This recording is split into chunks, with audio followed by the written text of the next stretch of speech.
Well, good morning, good afternoon, good evening, whoever you are, wherever you are, whenever it is for you. For me, it is just past midnight on Thursday, the 28th of May, which makes this the news for, no, I'm sorry, today's the 28th. Or yesterday was the, oh God, being a midnight is confusing. So this is the news for Wednesday, May 28th, day 1190 of Vladimir Putin's war of aggression against the people of Ukraine. How do you do? I'm Peter Alexievich, and this is the Live at 5 from Kyiv, coming to you from this major European capital currently under siege. Good evening, PH. Greetings, Holly. Who else is here? I saw some other people come in. Hey, Anthony, Tommy, Tom, Bobby. How you doing, buddy?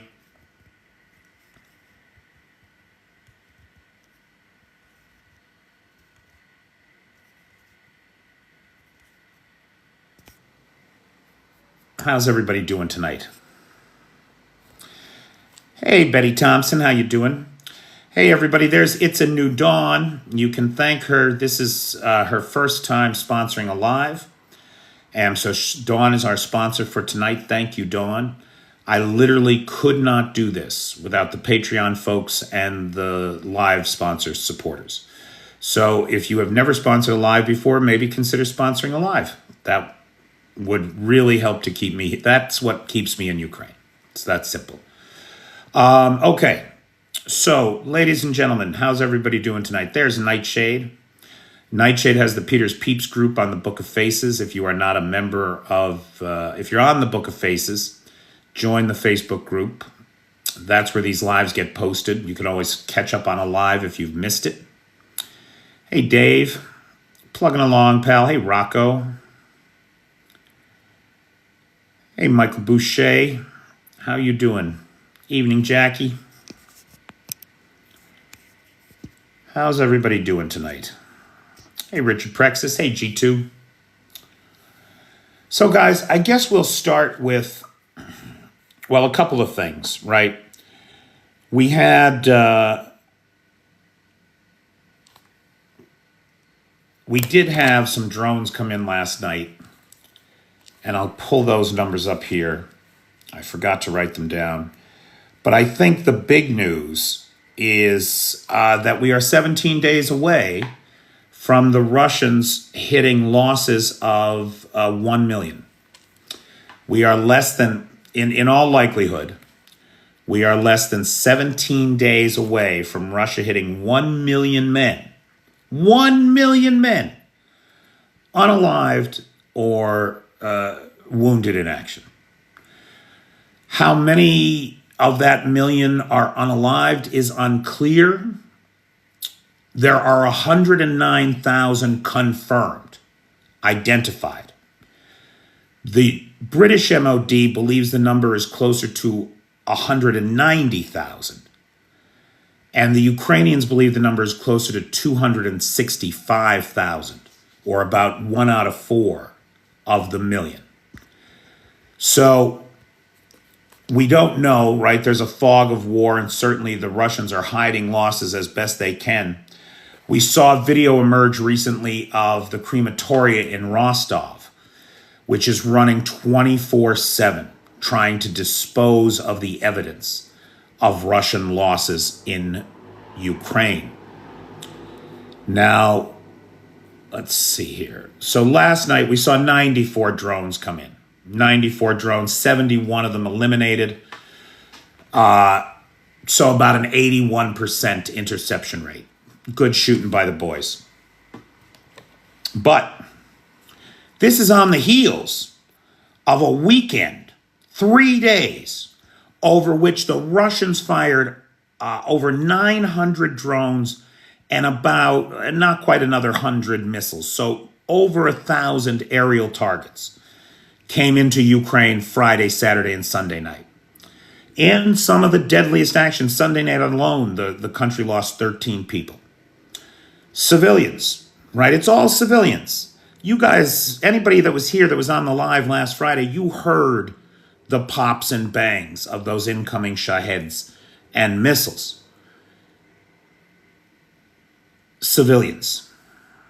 Meanwhile, the Russian MOD, now get this, now look, you can't believe a word the Russians say, right? And I'll tell you why.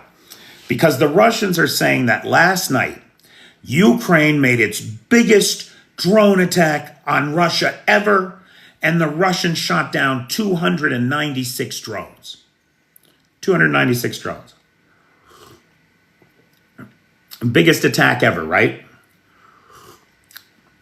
Guys, remember it was just last week we were making fun of the Russians because they said they shot down 524 drones in one night?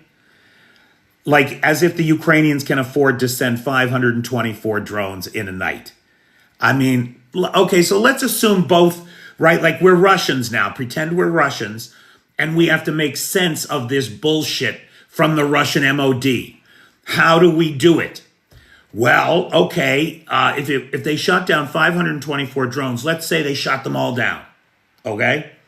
So for last night's attack to be the biggest ever, that means the Ukrainians fired 525 drones, which means that if the Russians shot down 296, 229 got through and hit their targets. And the way that Russia is on fire today, you might believe that. You might believe that. Now, personally, I don't believe any of the Russian numbers. I don't know how many drones the Ukrainians sent, but I think it's unlikely that it was 300. I think that that's very unlikely. The Ukrainians are struggling to produce what they need to fight this war. Now, in terms of what was hit, so again, Russia is on fire today. Boy, is it ever. This includes the Raduga design plant, which is 130 kilometers, about 80 miles northeast of Moscow, which means that all the drones that hit this plant had to get around Moscow's air defense to get to their target. And there's more examples of that out there, which we'll talk about in 1 second. The assembly and equipment workshops at Raduga are both still on fire at this time. It's about midnight local time here. This plant is responsible for producing KH-101 555s and KN-69 and KH-69 and KH-59 missiles or components for them. And I think that the fact that this plant is on fire today really underscores the dichotomy of this war. While the Russians send 1,000 drones and missiles over the weekend to terrorize and terrify a civilian population, the Ukrainians use their limited resources to effectively reduce the enemy's ability to prosecute this war. Now, this is not all that happened last night. The Raduga plant, hold on to your hats, baby, because Russia is on fire. Moscow was in a panic this morning. We saw the Constant drone plant was successfully targeted and hit by Ukrainian drones just outside of Moscow. The sanctioned Micron microelectrics plant outside of Moscow was also hit, along with the Scout tractor factory, which has apparently been retooled so that it can produce things like howitzer barrels for the military. They're not just producing tractors anymore. In and around Moscow, we saw the video appeared of a civilian airliner trying to land at a Moscow airport and almost being shot down by Russian air defense. The airports were a disaster. At one Moscow airport, 62 flight cancellations and 52 delays. People backed up for hours, if not days, waiting for air transport to get them out of there. And that is not all. Out in the Vladimir region of Russia, out past Moscow. So again, these drones had to fly through or around Moscow airspace and air defenses to get to their target, which was the Muron instrument plant in Vladimir, which has been hit before. The Ukrainians are going to keep hitting it till there's nothing left. Russia is on fire today. I believe the fire at Ryazan has finally been put out, but Ryazan oil refinery had been on fire for a couple of days too, following a Ukrainian strike. So the Ukrainians are not taking any of these attacks lying down. They continue to push the envelope of what they can deliver, and using their own domestic drones are making long-range strikes, precision strikes, against the military-industrial complex inside Russia. Zelensky, and the big news today, I think, in the geopolitical world, the diplomatic world, is Zelensky and Friedrich Merz, the new chancellor of Germany, meeting in Berlin today. Merz expressed some very strong support and ongoing sentiment in favor of Ukraine. The quotes from him are quite good, and I encourage you to take a look at them in the paper. I won't try to repeat them here, but the support is clear. Now, in terms of real-time support, we saw the other day that the UK is pledging $3 billion US in profits from frozen Russian assets that are currently held in the UK. Germany topped that today with $5 billion in a military aid package to Ukraine, along with pledges to help Ukraine develop its long-range missile capabilities to produce missiles that can go 2,500 kilometers, 1,600 miles. Now we're talking about long-range weapons. This nonsense that the ATACMS are long-range, or that even the Taurus or the Storm Shadow, they have ranges of 300 kilometers. That's hardly long-range. But in this war, where we give Russia so much respect, where NATO itself has helped and protected Russia by saying, no, you can't use those weapons inside Russia. No. Those restrictions are all over now. NATO is no longer protecting Russia from the righteous wrath of the Ukrainian people in the form of long-range strikes. And the Germans are going to help the Ukrainians produce these missiles. They're also going to pick up the tab for a lot of the Starlink bill. That's a good one. They also made the announcement today that Taurus, the delivery of Taurus to Ukraine, will not be announced. It will be kept quiet for operational security reasons. We will find out that Taurus is here. We will find out that Taurus is here at the same time the Russians do. Now, Zelensky, for his part, in Berlin, said that the Ukrainian military defense industrial complex has spare capacity. It has spare capacity. Now, what does that mean?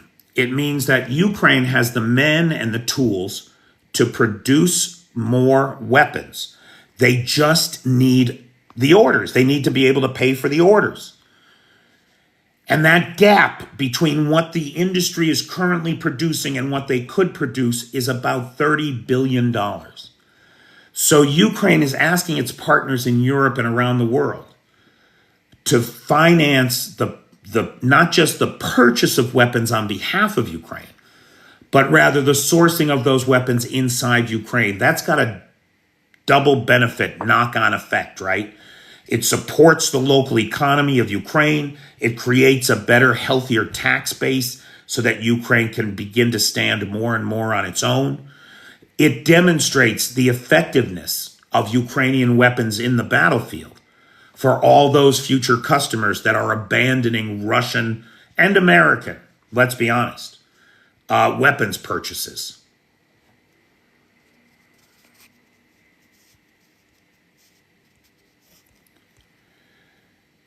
So under the so-called Danish model, foreign support for Ukraine purchases weapons from the Ukrainian military-industrial development base and delivers them directly to the front.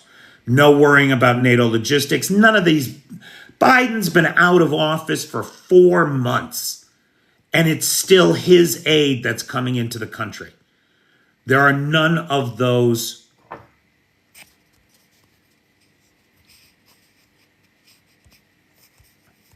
logistical delays when the weapons are produced here. Additionally, if they're produced here, no foreign agency can specify limitations or restrictions on the use of those weapons. Boy, I must really be doing something right. I'm attracting trolls left and right. Are either the mods here tonight by any chance? Putin, for his part in all of this, is claiming that he was forced to start the war. Hey, Martin.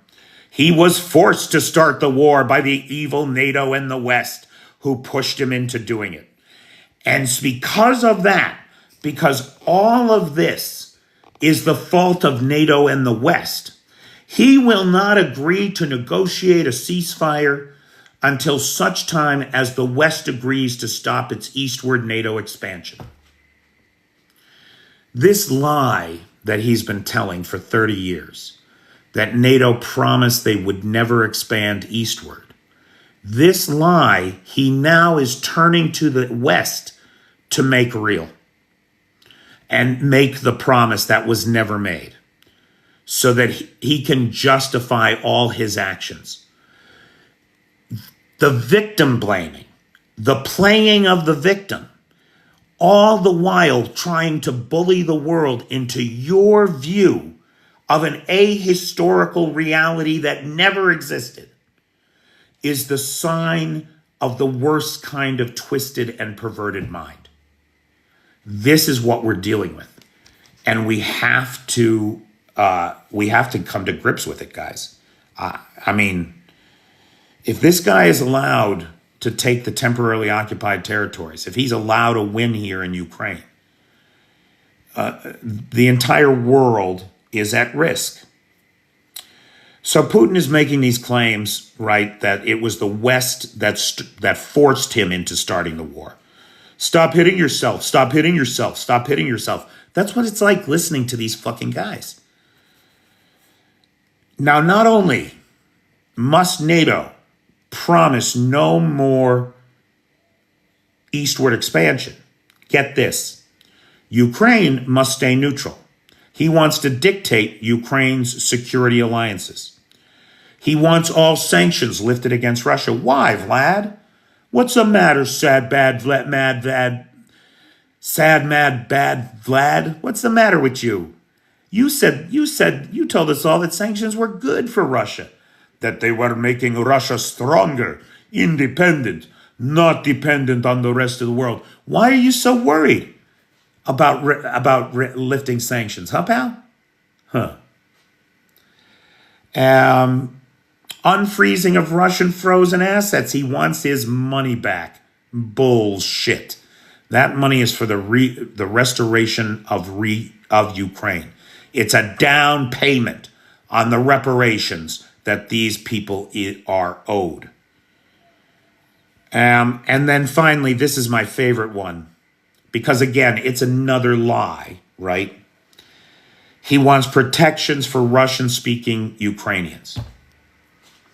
Let me tell you guys, I have spoken to dozens of Russian-speaking Ukrainians from the Donbass, from Crimea, from the east of Ukraine.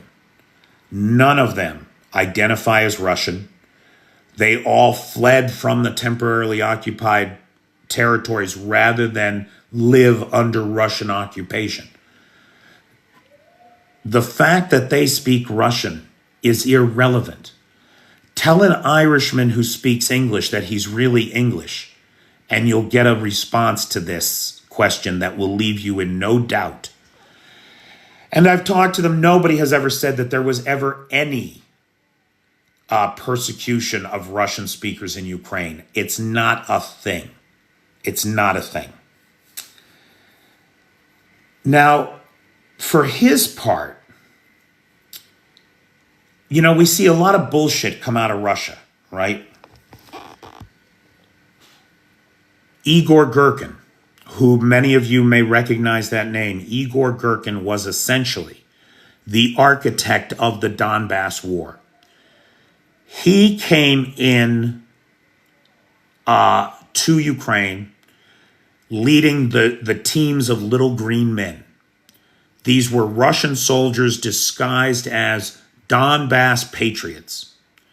And they began the Donbass war back in 2014 and led the separatist movement in the Donbass and Luhansk. Today, he managed to smuggle a message out of prison. Because, of course, he's in jail, right? He was a competent soldier who made great advances on behalf of Vladimir Putin, very popular among his men, strategically successful. So naturally, he's in jail for treason. Because that's life under Putin. You can't be too popular, you can't be too successful, or you're a threat. You get detained, dispatched, or disappeared, baby. And that's been Igor Girkin's fate. But from his jail cell today, a smuggled message emerged on the internet. It says, and now he starts this off with unfortunately, right? Unfortunately, no one is afraid of us, meaning Russia. No one trusts us in terms of our ability to carry out our threats, in air quotes. He did that. That's in his message, threats. He knows they're empty threats. They see that we have not been able to defeat Ukraine in a long time. Now, this is a reasonable assessment of the situation from an ultra-nationalist currently detained inside Russia because he served Putin too well.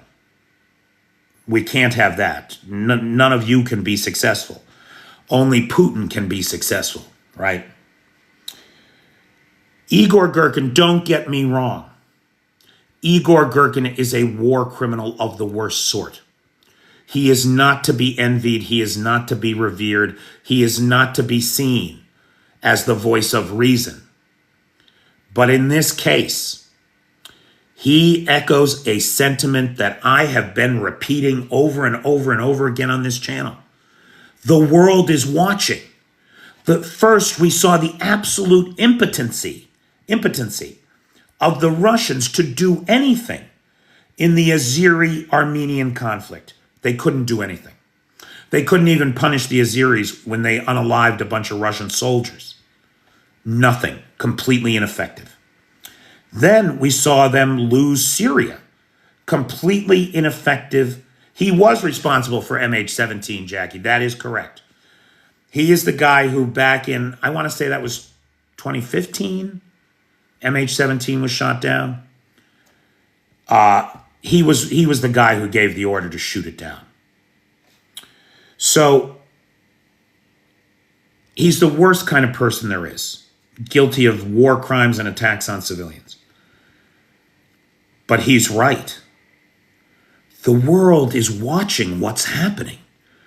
They're watching the Russians approach a level of 1 million men lost in Ukraine. They're watching the Russians approach a level of 11,000 tanks lost in Ukraine. Where is the military might of the Soviet Union?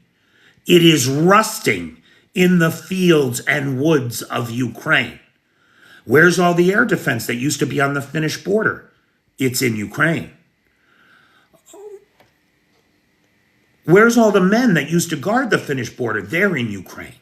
That's why it's staffed by women now, right? That's what they did. They made an exception for women in the border guard service because normally there are no women in the Russian military.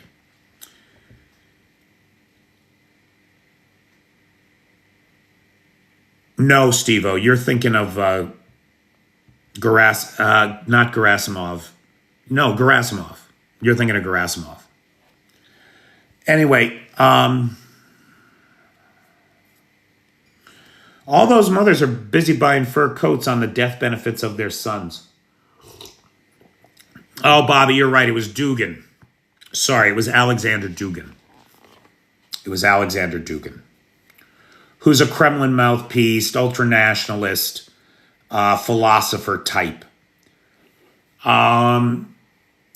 who endorsed Gerasimov's view of total war.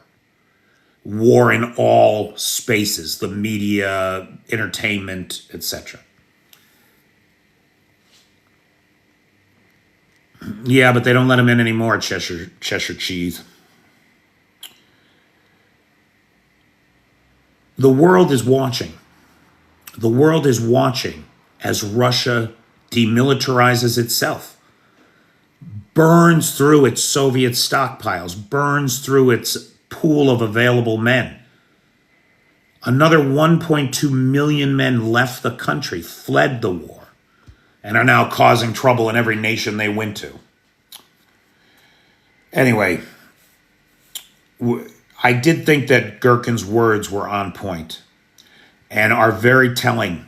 If that sense of despair and hopelessness and realization of the truth can get out into the common man, we could see another 1917 kind of situation where people just start walking off the battlefield.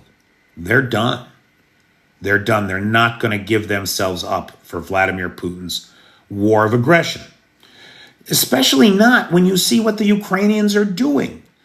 The level of innovation, every week, isn't it right? It's every single week. I have the chance on here to say the words. And this week, the Ukrainians did something no one's ever done before. Made history again, right? And I can say it again tonight. Because tonight we got video from the 63rd Brigade's drone operators who pulled off the first ever successful rescue of multiple drones simultaneously by one large operational drone. So they have these drones called Nemesis. They're big drones. They can carry a heavy payload. They can drop tank mines, anti-tank mines, out of the air on positions below. Now, using drones to rescue drones is very common, right? Anywhere there's a minefield, you send a drone out to pick up a drone to retrieve it.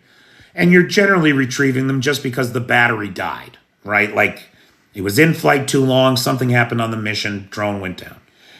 It's right there, but it's in a minefield. What are you going to do?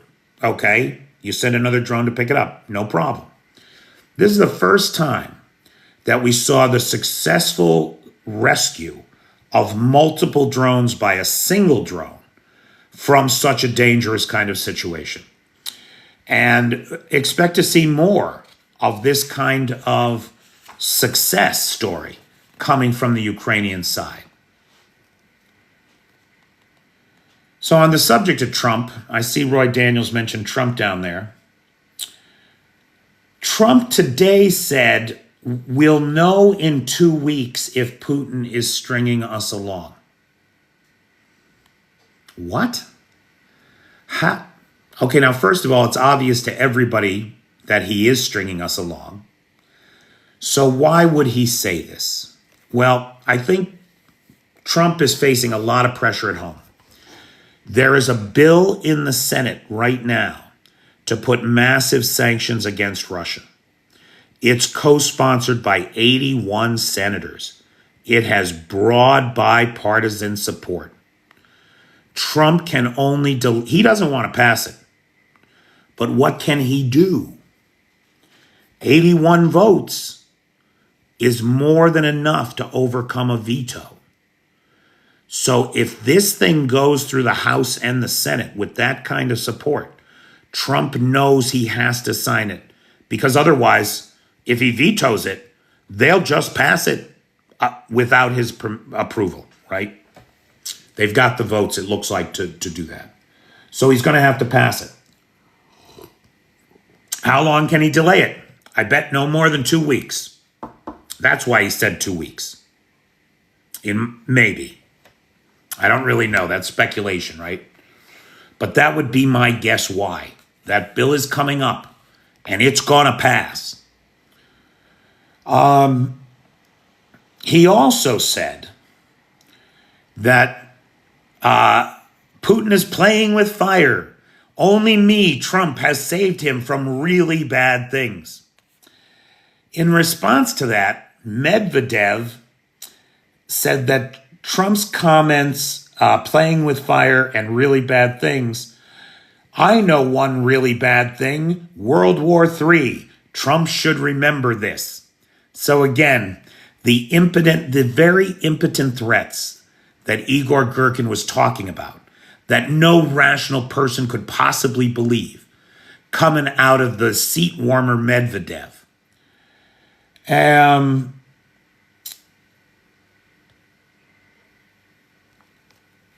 This was my favorite thing today. Russian state media reporting on this trolled Trump by saying, he said all these things, and this is what he means today, until he changes his mind in a tweet tomorrow. If anybody doesn't think that the Russians are laughing at Trump, all you have to do is point to that tweet, and the Russians are laughing at Trump. They think he's a fool, and he is. He's a useful fool for the Russians. The main FSB building in Belgorod, the main FSB border guard building, HQ in Belgorod, was destroyed with 2 precision strikes from AASM hammers, delivered likely either from F-16s or from MiGs belonging to the Ukrainians. The Russians, in addition to the 50 to 62,000 troops that they've massed on the Ukrainian border near Sumy, likely in an effort to, as part of the summer offensive, push into Sumy Oblast. In addition to that, they are pushing hard toward Dnipropetrovsk. Dnipropetrovsk is another oblast or state inside of Ukraine that has never seen any active combat in this war. Russian troops have never penetrated there. That territory has never been part of any negotiations, discussions, or been occupied by the Russians. The thinking is that if the Russians get a toehold in Dnipropetrovsk, they'll claim the entire oblast, just like they are doing in Donetsk and Luhansk and Zaporizhia and Kherson. The Ukrainians, on the subject of Ukrainian innovation, unveiled, they'll be unleashing it soon, unveiled the new Sky Sentinel. This has an AI-powered autonomous turret with an air defense gun, a Browning M2, that's got a 360-degree rotation and kill zone. Holy cow. Completely autonomous. It's programmed to determine what's a bird, what's a shahed, right? Skynet is real. Seriously, Toaster Fort. Seriously. It's got AI that can do target identification, target tracking, targeting solution, and execution, all on its own, which is a little scary, right? Now, it's a lot less scary in a country with no civilian aviation.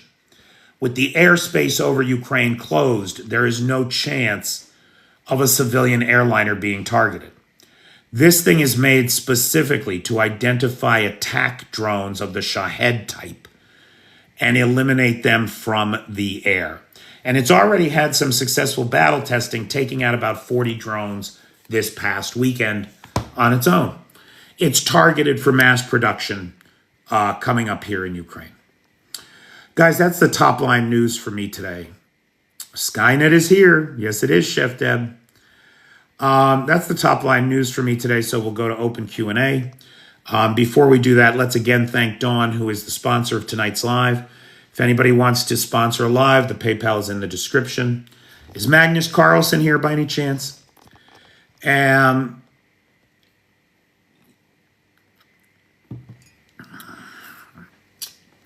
Big thanks to Dawn, who is the sponsor of tonight's live.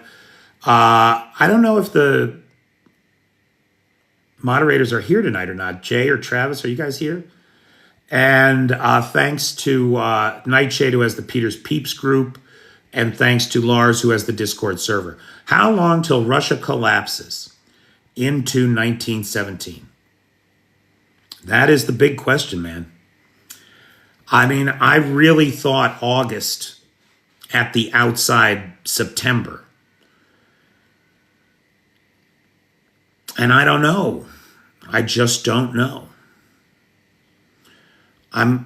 If we get past September with this thing, it'll only be because of all the gifts that Trump keeps sending Putin.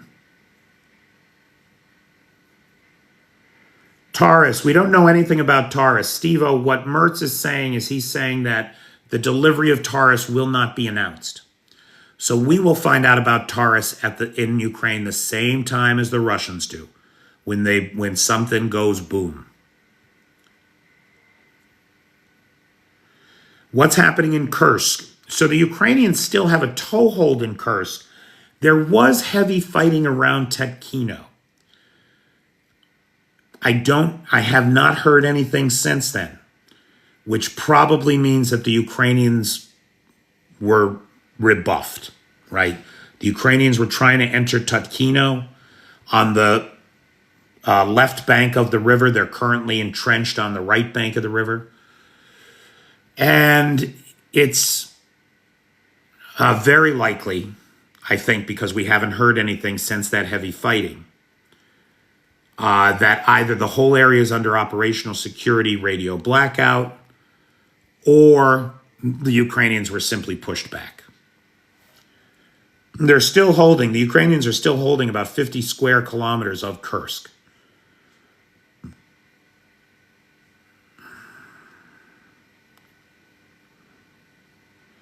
Did I hear Canada is buying a radar system off Australia? I did not. Any cat updates? What's a cat?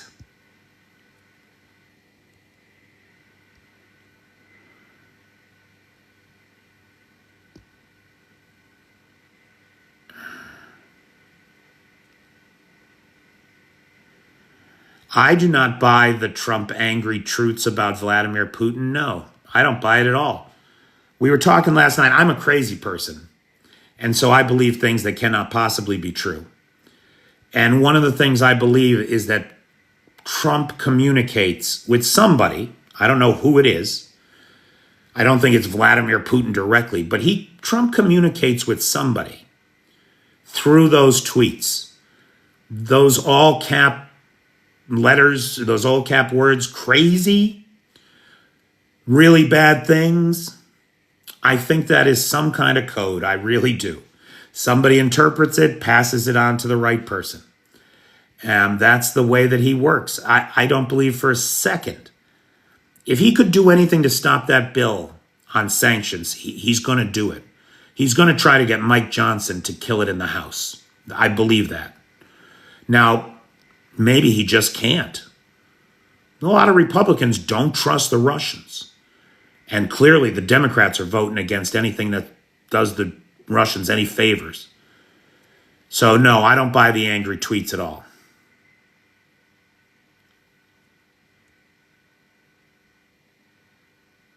A little bird tells me American hardware is en route paid for. Well, yeah, that's the shit that Biden promised that still hasn't gotten here. 4 months after he's left office.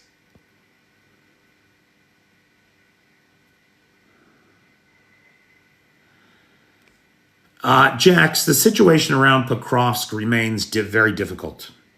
Very difficult. The Russians continue a slow pace, a slow crawling advance to the southwest of Pokrovsk. However, it is worth noting that the Ukrainians continue to chip away at Russian positions all around Pokrovsk. So while there's a slow advance to the southwest, they're losing towns and villages here and there and all along that big semicircular front that's trying to engulf Pokrovsk. So as I understand it, the fighting there is intense. The Russian logistics and supply lines are stretched. And for every meter that the Russians take, the Ukrainians take back a meter. It's tough. It's a tough situation.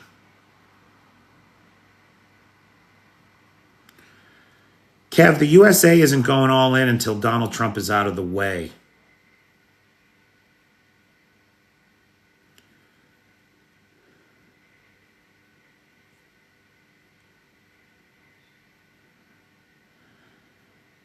I mean, there's no doubt he's helping Vlad. He's overtly helping Vlad all the time, right? What are the things that I can point to that justify me saying that Trump works for Putin? What was one of the first things he did when he got into office? He disbanded the task force responsible for investigating Russian oligarchs in America. Disbanded it. Disbanded the task force responsible for prosecuting the illegal activities of Russian oligarchs in America.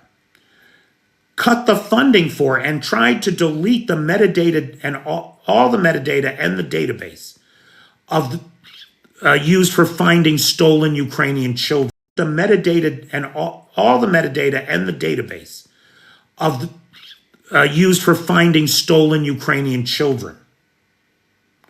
He's preemptively made concessions to Russia about the temporarily occupied territories, saying outright that Ukraine is never going to get them back, that Crimea belongs to Russia, that it'll never be in NATO.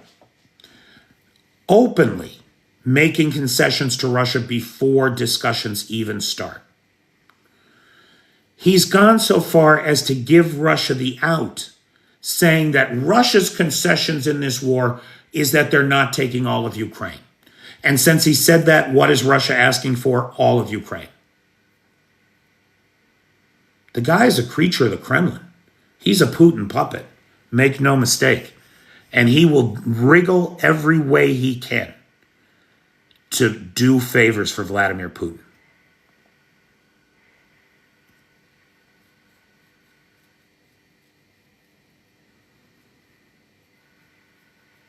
What else is going on out there today?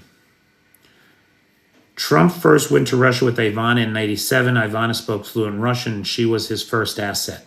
You mean she was the first wife he bought from the Russians? I think that's what you really mean. The second one is sitting in the White House right now, sleeping in the Lincoln bedroom because she won't sleep in the president's bedroom. So no, he's been, and Scully, not only that, remember when he came back, he had a brief run for president in the election of 88. And he took out full-page ads in the New York Times and the Washington Post, calling for the U.S. to withdraw from NATO at the height of the Cold War. He's a record playing the same tune for 40 years. Evening, Titch.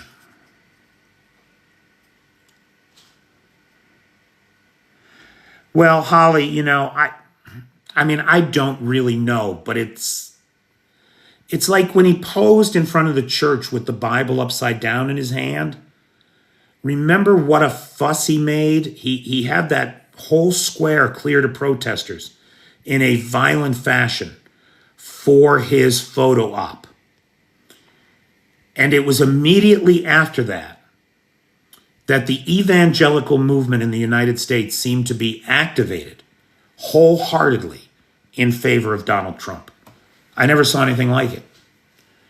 It seemed to me, again, crazy person, like there was a coded, because you saw the effects right away. All of a sudden, evangelicals everywhere were praising Donald Trump as Cyrus, right? The Babylonian king who let the Jews return to Israel.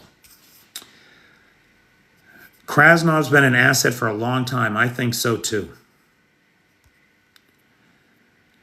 If Melania is a trophy, I'd prefer to lose.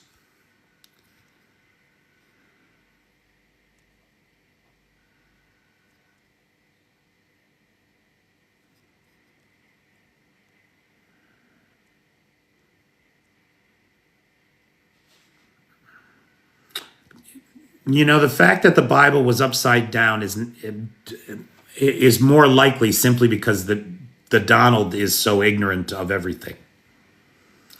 Is probably it.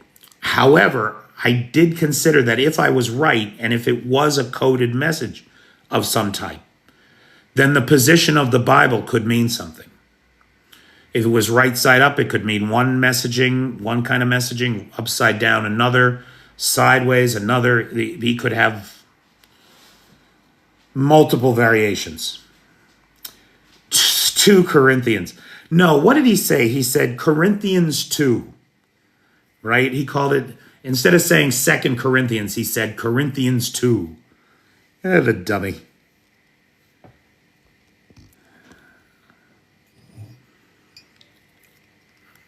Mexico would not allow what, Flavia? I don't know where that comes from. We weren't talking about Mexico. Oh, that's a real thing. They really believe that. It's insanity.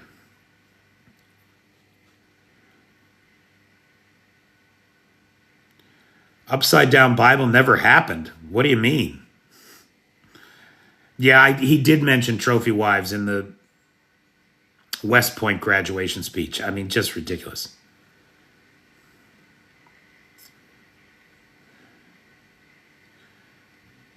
All crop circles are man-made, guy. Come on. What, are you kidding me? We even know how it's done. You strap a 2x4, you put a couple of ropes through a piece of plywood and you strap that to a 2x4, and then you just walk with that. That's all. That's how it's done. Come on, guy. I expect intelligent things from you. This is very disappointing. Hey, hobo. Hey, die. Hey, truthful.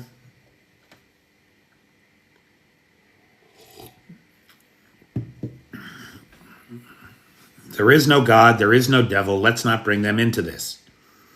If there was a God, would he not stop those 20,000 Ukrainian children from suffering the fate that they are suffering? And if he can't stop it, then he's not omnipotent. And if he is omnipotent and didn't stop it, then he must want it, and therefore he is evil. So let's leave God and the devil out of this, shall we? You're worried about the end of the world. Well, don't be. I mean, really, what a stupid thing to say. How do I look after my mental health? I keep busy. Which one is that, Jax? Could be Mary.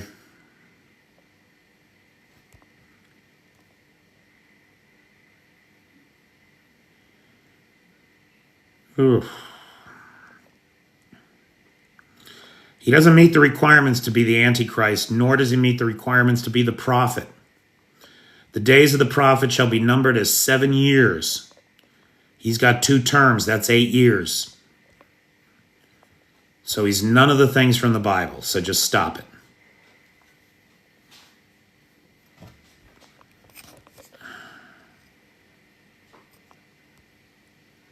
Is Putin becoming more dangerous and bold the older he gets? He's becoming more dangerous. There's no doubt about it. He said that he was going to do a test launch of an RS-24 intercontinental ballistic missile.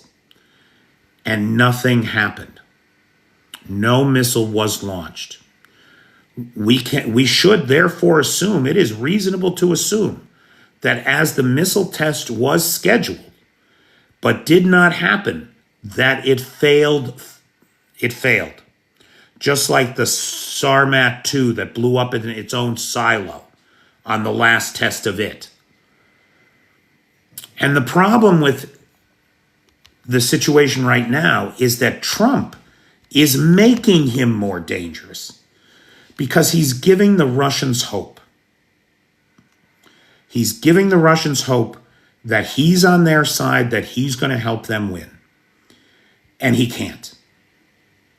The civilized world is not going to allow it.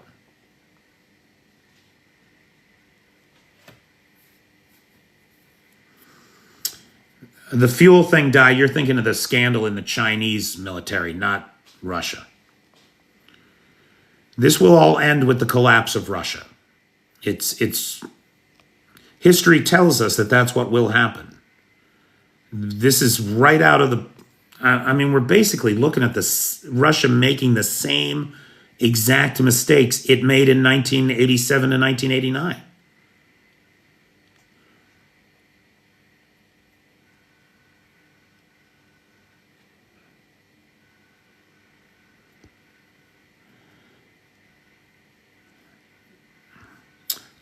You know, Jax, I never thought that there should be age restrictions on office until recently.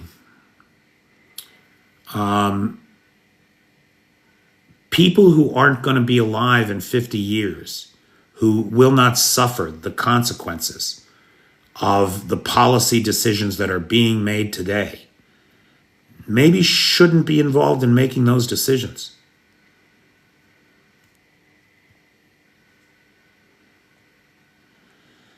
That is the problem with leadership, Mike, isn't it? That the people who most want it are probably the least ready to take it on. It's a real problem. Right, it's Afghanistan all over again. There are senators in their 90s.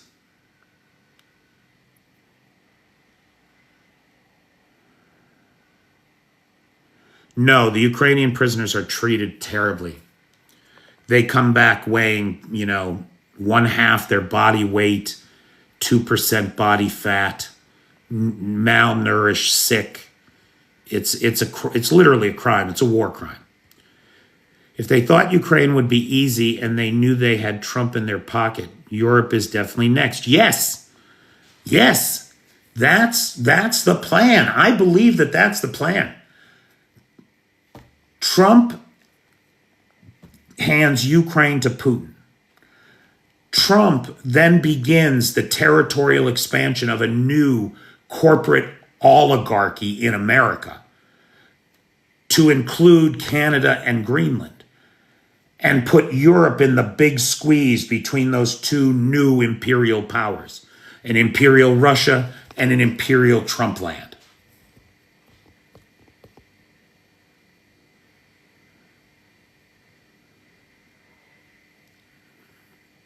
I don't believe that Russia in its current form will exist 36 months within 36 months of the defeat of Russia at the hands of the Ukrainians. The Russian Federation will not exist the way that it does today. The Golden Dome is a joke. It's such a waste of time and energy. Please, let's invest in climate change.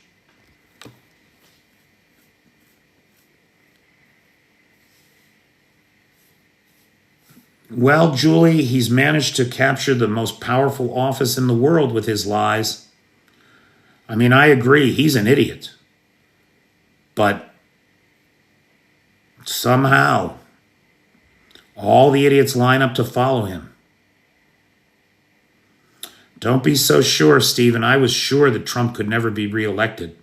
And yet here we are, looking at this nightmare. Okay, again, I want to thank Dawn for sponsoring her first live. Thank you so much, Dawn. We've got sponsors through Friday. No Magnus Carlsen tonight, huh? We've got sponsors through Friday. Tomorrow is Ted Greenow, and Friday is Scully again.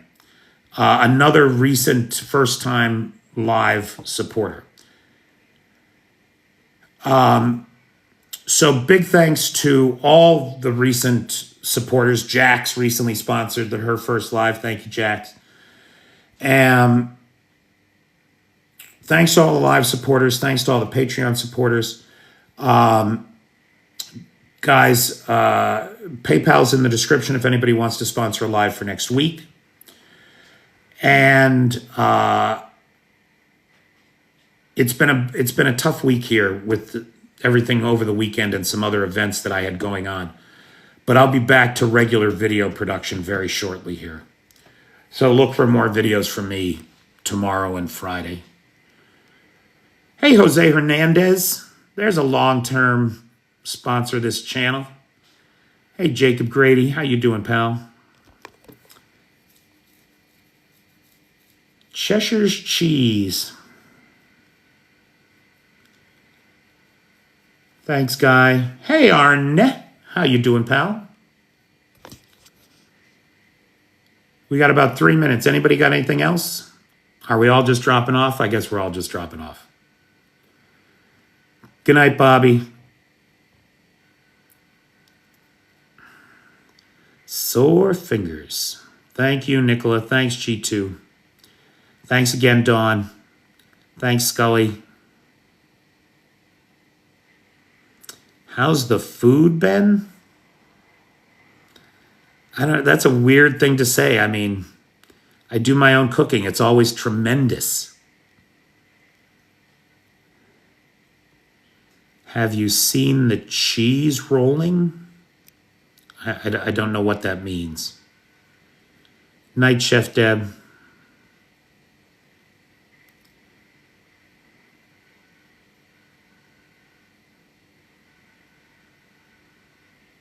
All right, good night, everybody. It's a sport in England. Yeah, so is cricket. I don't know that I would call either of them a sport. All right, kids, take care. I'll talk to you tomorrow.